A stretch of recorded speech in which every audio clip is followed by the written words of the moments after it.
Get out of here. The officer's shout cut through the courthouse steps like a siren that no one had called for. His hand rose, palm rough, pressing against her jaw as if silence could be forced. Another officer gripped her arm tight, the leather of his glove creaking with the weight of arrogance. Between them, she stood motionless, an island in the storm, her arms folded, her gaze calm, her beige coat untouched by the chaos building around her. Phones lifted, screens glowed. A ripple of voices moved through the gathered crowd. Some gasped, some whispered. One man in a navy suit, face pale but focused, raised his phone deliberately. The red light blinked alive. Justice had just found its witness. "Check who I am first," she said, low, steady, almost swallowed by the echo of boots on stone. But the officer didn't check. He pushed closer. The crowd stiffened, uncertain whether they were watching an arrest or an assault. "Before we continue, where are you watching from? Drop your city or country in the comments below. And if you believe in dignity and justice, hit like and subscribe. These stories spark change. And we're glad you're here. Now, back to her. Her, a black woman in her 30s. No entourage, no badge pinned to her coat, just a leather case hanging from her arm, the kind that carried contracts worth more than the precinct's annual budget. She didn't flinch, not when the officer barked orders, not when her bag was jostled, not when her presence was reduced to a problem. "Ma'am, this is a restricted zone," another officer snapped, stepping into her line of sight. "You don't belong here." Those 5 words, "you don't belong here," landed heavier than the shove. The crowd shifted uneasily. A teenager muttered, "She didn't even move." A woman near the fountain whispered, "Why are they treating her like that?" Phones rose higher. Angles widened. The courthouse plaza was no longer silent marble. It had become a stage, and at the center, she remained composed. Her stillness wasn't weakness. It was strategy. A silence sharp enough to slice through every accusation hurled her way. She had seen this before at 19, turned away from a job interview because clients prefer a different look. At 27, escorted out of a luxury store when her card was deemed suspicious.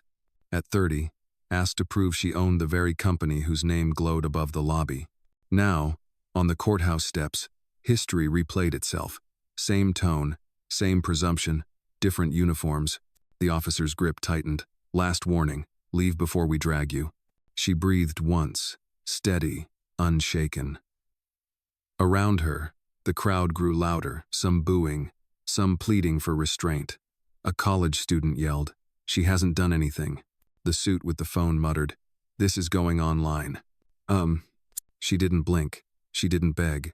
She only tilted her head, voice calm enough to hush even the restless air. "You are making the worst mistake of your career." The officers didn't know. The crowd didn't know, but they were about to. The marble steps of the federal courthouse had seen marches, trials, verdicts. They had never seen her like this alone, unannounced, dressed not for spectacle, but for strategy. She had arrived minutes earlier, stepping from a black sedan that slipped away as quietly as it came. No chauffeur lingering, no security detail fanning out. Just her heels steady on stone, a beige coat falling in measured lines, a black leather case tucked beneath her arm. To the untrained eye, she looked like any professional woman walking into a hearing. That was intentional, because she wasn't here to be recognized. She was here to be tested.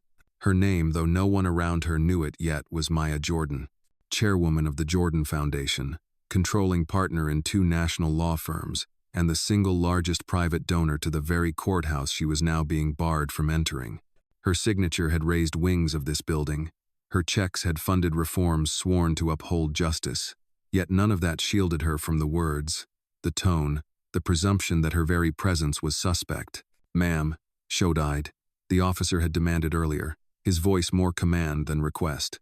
She had handed over her card without a word. He hadn't looked at it. He had only looked at her. That was the script she knew too well. It wasn't about proof. It was about profile. The plaza around her reflected the weight of perception. Some passers-by slowed, whispering guesses, protester, intruder, agitator. Others kept walking, unwilling to challenge the uniforms.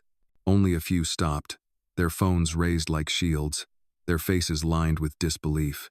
Maya's stillness carried a different story. She wasn't frozen, she was listening. to the shuffle of boots repositioning around her, to the hiss of radios alive with coded chatter, to the murmurs building among the crowd, every syllable a thread in a net that would soon tighten around this moment. She had prepared for silence before. At 21, entering a boardroom where she was the only woman, the only black executive, she had learned how to let the silence break others first. At 32, negotiating her first acquisition, she had waited until every doubt was spoken aloud before sliding the signed contracts across the table. Silence had always been her weapon. And now, standing in the shadow of federal columns, it was sharper than ever. One officer leaned close, his breath hot, his words colder. "Restricted zone. You're not cleared." His hand hovered near the cuffs on his belt. Another officer shifted, blocking the courthouse doors as if she carried a bomb instead of a briefcase. The irony gnawed at the edge of the air. Because inside that briefcase rested files tied to a multi-million-dollar case. A case that would decide the fate of half the city's infrastructure contracts. She wasn't here by accident. She was here because justice demanded her presence.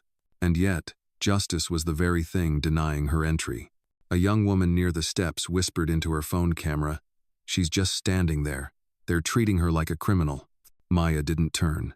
She didn't acknowledge the crowd. She only let the silence stretch, let the officers grow restless under the weight of their own theater. The longer she stood, the more obvious it became. The threat wasn't her. The threat was the lie that she didn't belong. And as the minutes ticked, the crowd grew. Witnesses multiplied. The stage was set. What no one realized yet, what the officers could not imagine, was that the woman they tried to erase was the very power holding the doors of this courthouse open. The first officer's grip should have been enough. But arrogance rarely stops at enough. "Step back, clear the area," another voice commanded. A sergeant this time, heavier in frame, sharper in tone. He pushed through the line of uniforms and planted himself in front of Maya, eyes narrowing as if her calmness was the insult, not her presence. "What's the charge?" someone in the crowd called out. The sergeant ignored it. He jabbed a finger toward her chest. "You are obstructing federal entry. This building doesn't permit unauthorized civilians." Maya said nothing. Her arms remained folded, her posture unbroken. Her silence wasn't retreat. It was resistance. The sergeant turned to the first officer.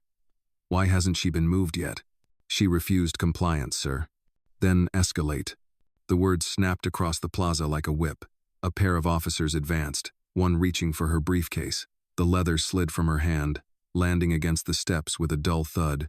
A collective gasp rolled through the crowd. "You can't do that," a young man shouted, phone trembling in his grip.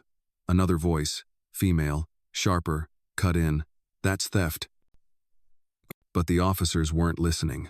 One nudged the case with his boot, as if checking for contraband. The sergeant smirked, satisfied. "Who are you really?" he demanded. "Some activist? A protester looking for headlines? Because if you don't identify yourself properly, we'll treat this as trespass." Maya finally lifted her head, eyes locking onto his. Her words were soft, but each syllable struck with steel. "You never asked who I am. You only assumed." The sergeant scoffed, louder than necessary, making sure the crowd heard. "Don't play games. You don't walk into a federal court in a designer coat and think you can stroll past security. Not in my jurisdiction." Phones rose higher. The plaza no longer whispered. It hummed with disbelief. People pressed closer to the yellow rope line, faces intent, as though justice itself were being cross-examined right there in the open air. A junior clerk from inside the courthouse stepped out, nervously clutching a folder. She looked at Maya, then at the sergeant. Her lips parted, but the sergeant barked first. "Back inside. This doesn't concern you." The clerk froze, swallowed, and retreated. The escalation was complete, not just physical, but symbolic. It wasn't about protocol anymore. It was about dominance. Every shove, every insult, every unnecessary command piled weight onto the scene. And Maya, silent, poised, let it pile, because she knew weight eventually crushes not the one who carries it, but the one who throws it. A third officer stepped forward, smirking at the crowd as if playing to an audience. "Ladies and gentlemen," he said mockingly, "please disperse. Nothing to see here except a trespasser resisting lawful order." Murmurs flared instantly. She didn't resist. She's just standing there, Why are they lying? Maya remained still, but her silence now burned hotter than any shouted defense. Her stillness wasn't invisibility anymore, it was evidence. Evidence building, frame by frame, in every phone recording the truth they tried to erase. And the plaza, once a place of marble and order, now felt like a courtroom of its own, with Maya seated firmly at the bench, and the officers slowly, unknowingly, becoming the ones on trial. The sergeant's bark still echoed against the courthouse columns, when silence fell back into place, thick, deliberate, unnatural. Not hers, theirs, because Maya hadn't moved. Not an inch. Her arms remained folded, her chin steady, her gaze fixed somewhere beyond the officer's shoulders, as though marble itself was less rigid than her will. It wasn't passivity, it was presence. "Do you hear me?" the sergeant snapped again, louder this time, his hand twitching near the cuffs. One more second of refusal and he stopped, because she didn't answer. Didn't flinch, didn't even blink. The crowd leaned closer, phones rising higher, their breaths collectively held. One man whispered into his camera, "She's not saying anything. She doesn't need to." Another murmured, "It's like she's waiting." The officers, for all their bravado, began to fidget. Boots shifted, shoulders squared harder than necessary. The sergeant's jaw clenched, not in authority but in discomfort. Against her stillness, their force looked frantic. Maya's silence wasn't empty. It was full of history, of memory, of scars invisible to the uniforms in front of her. She had been here before, not on these steps, but in moments just like this. At 25, she had stood outside a bank where her signature was doubted, her credit card held like contraband. She hadn't argued then either. She had waited, and when the truth came, it was louder than any protest could have been. At 30, a hotel lobby in Dallas, a manager sneered, told her the penthouse wasn't for walk-ins. She didn't shout, she simply placed a call, and 10 minutes later the same man was escorted out of the building he thought he controlled. Now, on the courthouse steps, the pattern returned. Authority mistaking her quiet for weakness, uniforms mistaking her patience for permission. They didn't see that silence was her sharpest blade. One officer, younger, less hardened, glanced at her, and then at the sergeant. "Sir." She hasn't resisted. His words cracked the air like a pebble against glass. The sergeant turned on him instantly. "You questioning my order?" The younger man stiffened, retreating into the safety of protocol. But the crack had been heard. The crowd picked it up, voices rippling. "She's not resisting. Why are they escalating?" Maya still didn't speak. Her breathing was steady, measured, like a metronome guiding the tempo of a drama she had already mastered. The sergeant leaned closer, his voice dropping to a growl meant only for her. "You think silence saves you?" Her eyes flicked toward him at last, calm, cutting, and though her lips never parted, the message was clear. "Silence doesn't save me. It convicts you." The plaza buzzed louder. Witnesses pressed closer. The courthouse doors loomed just beyond the wall of blue uniforms, gleaming with irony, justice so near, injustice blocking the way. But Maya remained motionless. She didn't need to win the moment. She only needed to let it build, let every insult, every shove, every careless word weigh heavier on the very men trying to break her. Because the truth wasn't in her defense. It was in their behavior. And when the scales tipped, she knew the weight would not fall on her. It began with a red light, a small blinking dot glowing from the corner of the plaza. A young man, mid-20s, hoodie pulled tight against the morning chill, had raised his phone high. The lens pointed straight at Maya, and the line of officers pressing in around her. His voice, half whisper, half fury, carried into the silence. "They're really doing this, on the courthouse steps." The crowd shifted. Phones came out in clusters. Screens lit the air like fireflies at dusk. What had been a tense standoff suddenly became a broadcast. Every angle captured, every shove immortalized. "Put that down," one officer barked, jabbing a finger toward the man. He didn't move. He only raised his voice. "Why? She hasn't touched you. She hasn't moved. And you're threatening cuffs?" The words rippled outward. People nodded. A woman near the fountain, professional suit, laptop bag slung across her shoulder, stepped closer. She wasn't filming. She was watching, jaw clenched, eyes wet. "This is wrong," she said softly. The sergeant spun toward the witnesses, Voice hard. Disperse now. This is law enforcement business. But the witnesses didn't disperse. They gathered. 2 students with backpacks, a middle-aged man in a gray trench coat, an elderly woman with a cane. Strangers forming an unspoken alliance, bound not by familiarity but by outrage. One voice rose clearer than the rest. A junior clerk, the same young woman who had hesitated earlier, slipped back outside. Her hands shook, but her voice carried. "I saw her name in the system this morning," she said, breathless. "She has clearance." The plaza gasped. The officers froze for a beat. Then the sergeant barked, "Get back inside. That's classified information." The clerk's courage wavered, but she stood her ground. "It's not classified. It's the truth." Phones caught every word. Comments scrolled live on streaming apps. One man narrated into his lens, "This isn't about protocol. This is about bias. Look at her. Look at them." The sergeant turned back to Maya, his face flushed deeper than his uniform. He leaned down, close enough for only her to hear, yet the microphones of a dozen phones caught it. "You think they'll save you? They won't. We control the narrative." Maya lifted her eyes at last, gaze steady. Her voice was soft, but the crowd hushed to hear it. "Number, you just lost it." The silence that followed wasn't empty. It was charged. The clerk's words still hovered in the air. The crowd's defiance grew thicker. The officer's authority, once unquestioned, now trembled under the weight of witnesses. The plaza had changed. It wasn't a holding ground anymore. It was evidence. And Maya, still unmoved, stood at the center like the eye of a storm, letting the cameras, the voices, the truth spin around her. Because she knew the first witness had spoken. And once the first breaks silence, the rest will follow. The sergeant's authority should have ended the debate. But power doesn't vanish when shouted it cracks. And cracks invite collapse. The courthouse doors swung open again. Out stepped a man in a dark tailored suit, silver badge clipped to his belt, his presence heavier than the rest. Deputy Marshal Harrington, late 50s, shoulders squared with decades of entitlement.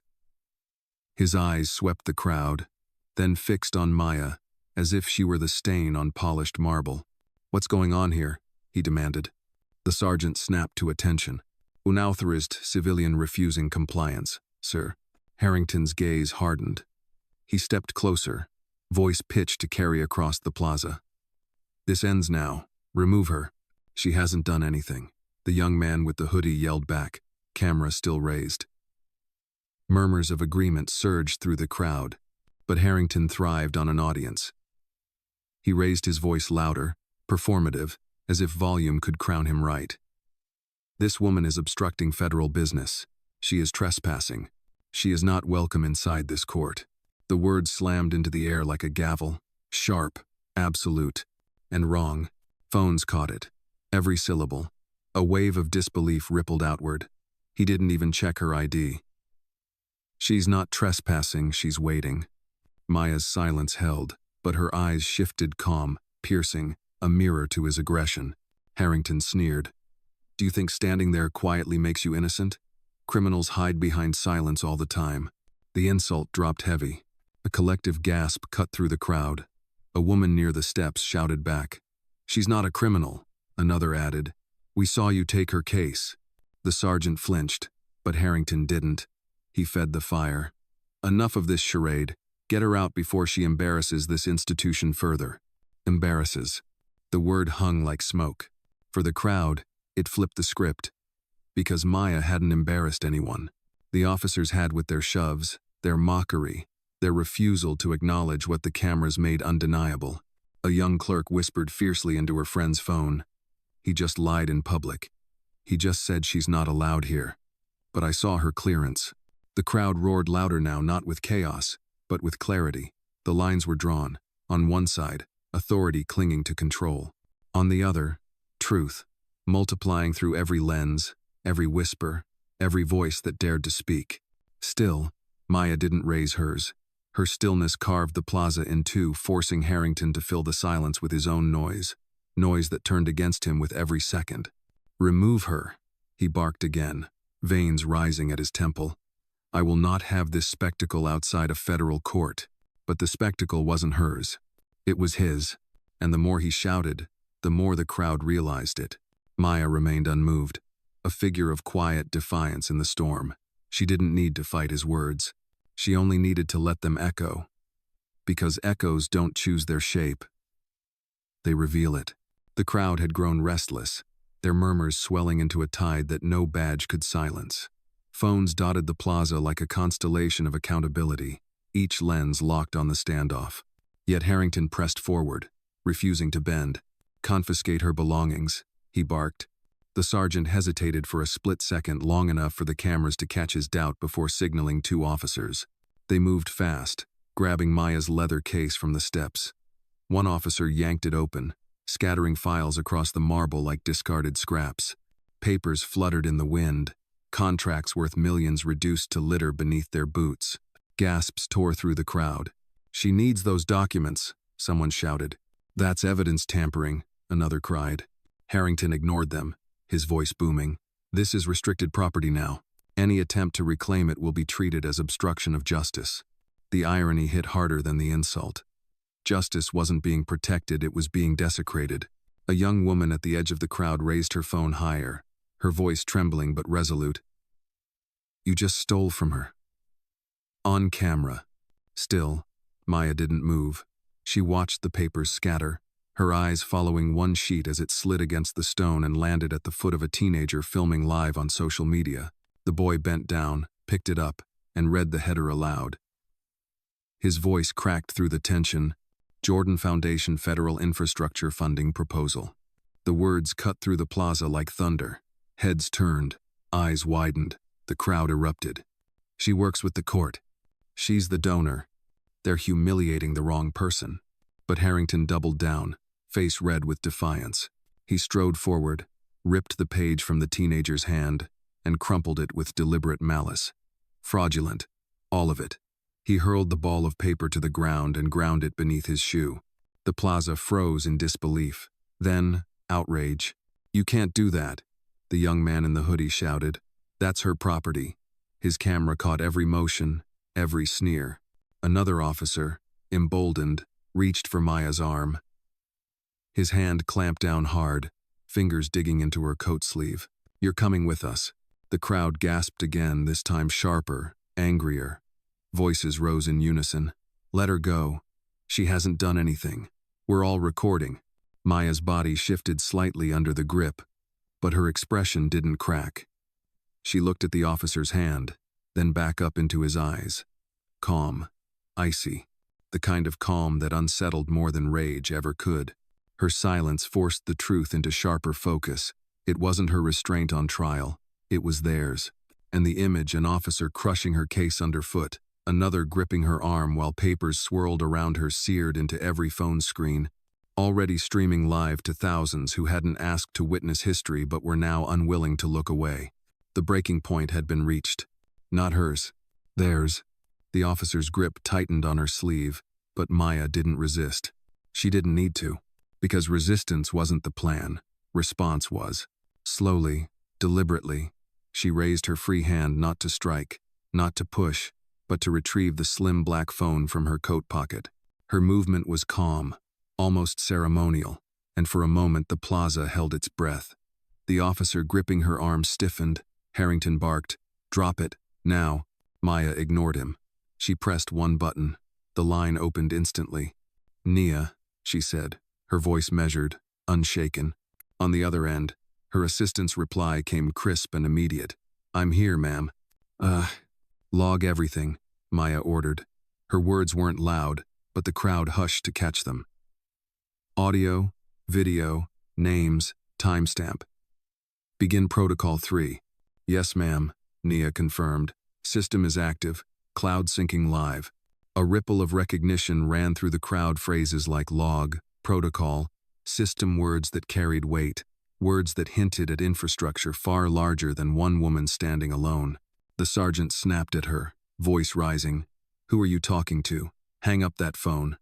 But Nia's voice carried through, audible enough for the nearest witnesses to record. "Confirmed. Deputy Marshal Harrington identified on camera. Violation tags created. Files secured." The crowd stirred louder. Phones tilted closer, capturing every syllable. A woman in the front row gasped. "They're being logged. In real time, Harrington's face flushed deeper. He lunged toward her, swatting at the phone. Maya turned slightly, letting his hand slice through empty air. Her calmness mocked his fury without a word. She brought the phone back to her lips.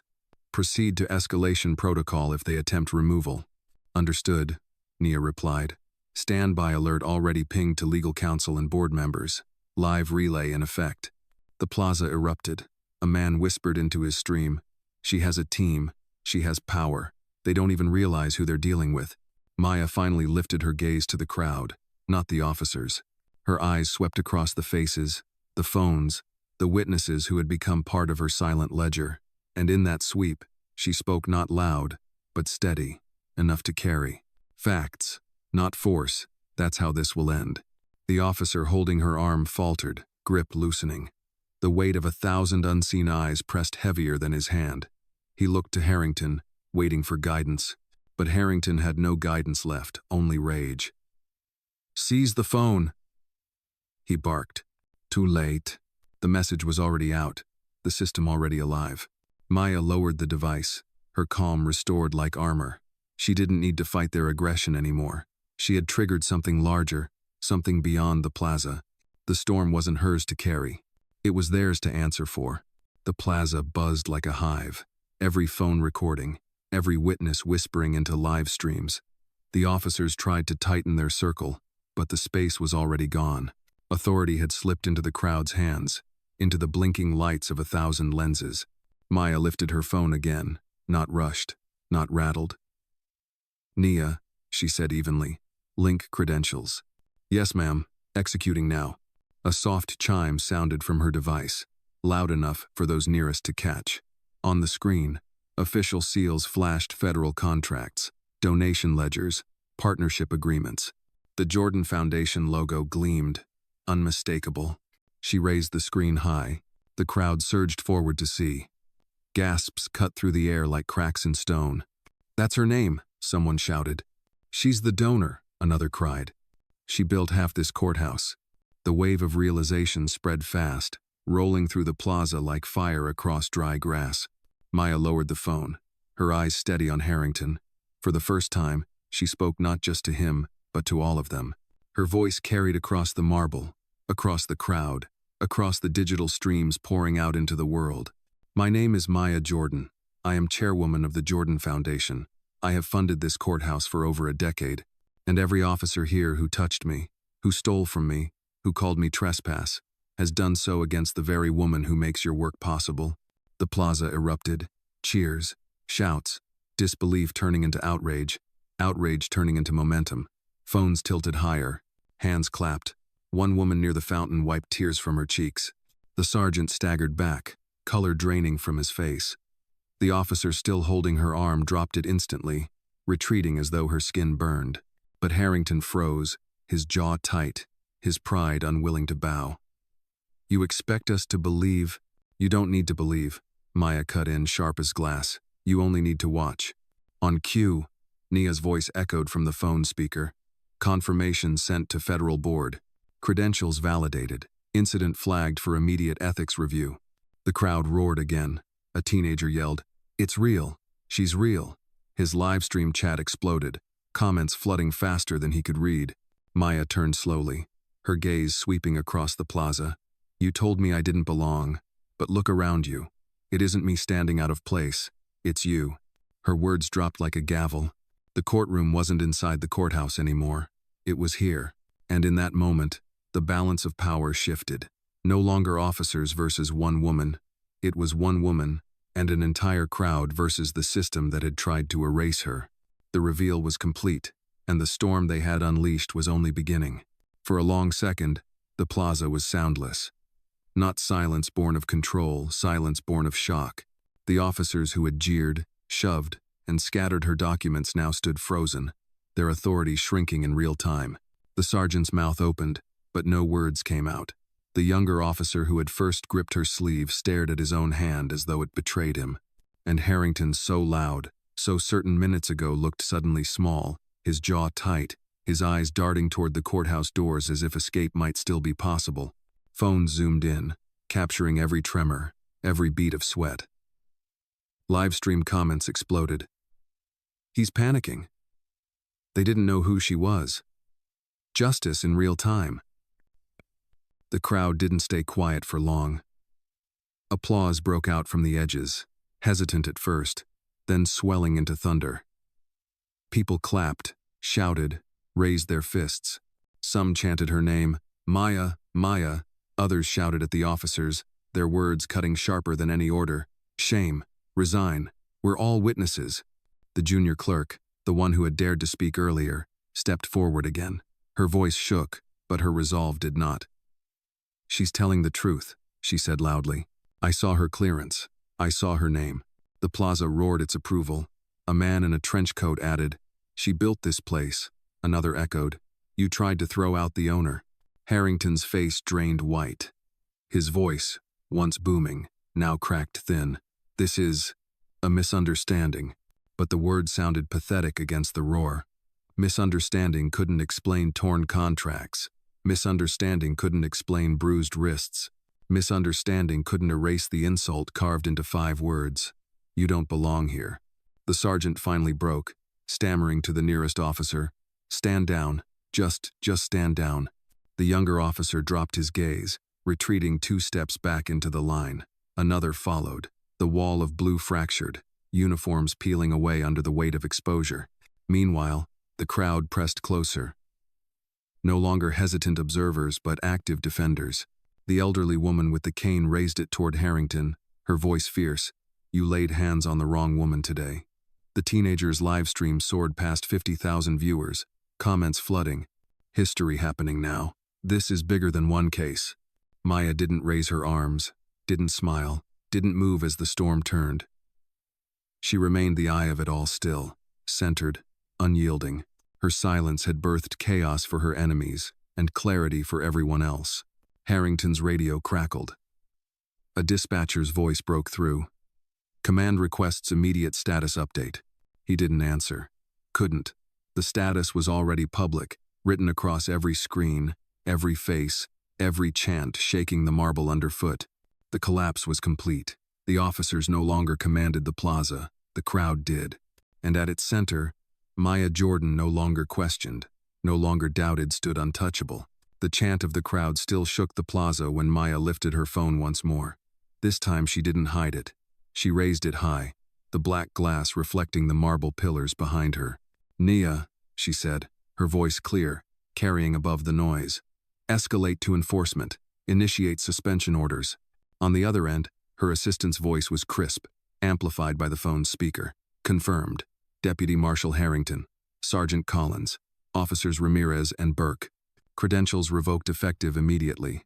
Access locked. Gasps rippled outward. Phone zoomed closer. The officers' radios crackled and then died, their earpieces buzzing with a hollow static. One by one, badges on their belts blinked red, a silent signal that the system no longer recognized them. The crowd erupted. Applause thundered. Cheers ricocheted off the stone. She just fired them, someone shouted. Right here, right now. Harrington lunged forward, desperate. You can't, this isn't legal authority. Maya's gaze cut him down where he stood, calm, sharp, final. It's not authority, it's accountability, and you've just lost yours. The words landed heavier than any gavel. The sergeant looked down at his badge, glowing red, and stumbled back as if the metal itself had burned him. One officer tore off his earpiece, face pale. Another muttered, "This can't be happening." But the evidence glared from every screen around him. The junior clerk stepped forward, voice firm now. "She warned you. She told you exactly what would happen." The elderly woman with the cane slammed it against the stone. "And you ignored her. You humiliated her." In her own house, Harrington tried one last time, raising his voice above the roar. "This is a stunt. Don't believe her." But the crowd laughed, a sound sharper than mockery. The teenager with the live stream spun his camera toward Harrington. 200,000 people are watching this live, he said. It's not a stunt, it's your downfall. Maya lowered the phone slowly, each motion deliberate, as though even gravity obeyed her pace. "You thought silence meant weakness," she said, her voice calm but resonant enough for every microphone to catch. "But silence is a ledger, and today, it recorded your mistakes. The plaza thundered again, applause, chants, voices demanding more. The line of uniforms was broken, the chain of command dissolved, and the marble steps of the courthouse, once a stage for intimidation, now stood as witness to justice. The punishment had been delivered, not in shadows, not in whispers, but in the open, irreversible, undeniable. And Maya Jordan stood untouched in the center, the architect of both the building and the reckoning unfolding upon its steps. The red glow of revoked badges still burned against the officers' belts when the plaza fell quiet again, not the silence of suppression, but the silence of resolution. The crowd no longer murmured, they waited. Every phone lens, every pair of eyes locked on Maya Jordan. She bent slowly, lifting her leather case from the steps. The scattered papers had been gathered by strangers, students, clerks, even the teenager with the live stream. They handed them back with reverence, as though returning fragments of truth itself. Maya accepted each page calmly, sliding them inside without hurry. Only when the last sheet was safe did she straighten. Her coat caught the morning light, her figure steady against the courthouse pillars. She turned, not to Harrington, not to the officers who had lost everything, but to the crowd. Her voice was low, but it carried like a verdict. You saw what happened here today. I didn't shout. I didn't strike. I didn't beg. I stood, and in standing, I showed you what power really island. The words landed heavy. Applause rippled, but she raised a hand and the noise ebbed, the crowd leaning in closer. They told me I didn't belong. But look, every voice, every camera, every witness proved the opposite. Belonging is not given by men with badges. Belonging is carved by truth. And truth always holds its ground. The sergeant lowered his eyes, shame weighing heavier than his badge ever had. Harrington stood stiff, but his silence betrayed him more than any word could. Maya let the pause stretch, the weight of her presence filling the marble plaza. Then she spoke one final line, sharp enough to etch itself into memory. I don't need to record injustice. I am the result when it fails. The crowd erupted, not with chaos but with triumph, applause rolling like thunder, chants of her name shaking the courthouse walls. Phones streamed the moment worldwide, captions already forming, justice without shouting, power without permission. Maya turned, walking toward the courthouse doors. This time no one blocked her. The uniforms parted silently, their authority dismantled by the very truth they tried to bury. Each step she took echoed like a gavel strike, final and undeniable. As she reached the doors, the teenager's live stream captured her silhouette against the light. His voice cracked with awe. She didn't just win, she rewrote the rules. And with that, Maya Jordan entered the courthouse untouched, unbroken, unforgettable. The plaza behind her would never be the same.